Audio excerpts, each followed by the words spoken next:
Democracia racial existe? Você realmente acredita que somos todos iguais? Bom, independente do que você acha, fica nesse vídeo que eu quero te contar uma coisa.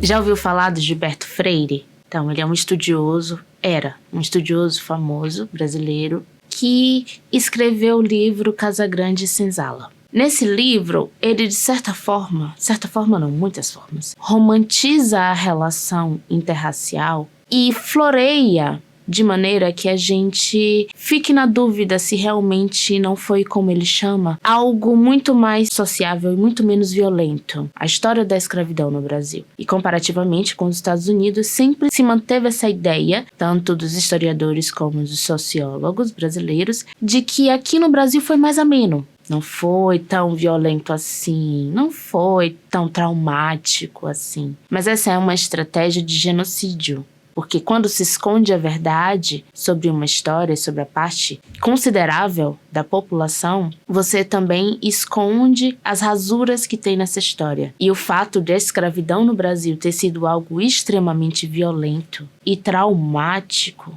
e a história esconder isso é algo problemático. Já parou para pensar que nas suas aulas de história só passava por cima da escravidão? Ah, a escravidão aconteceu. Ah, a colonização aconteceu. Mas ninguém esmiuçava, nem entrava nos detalhes da história.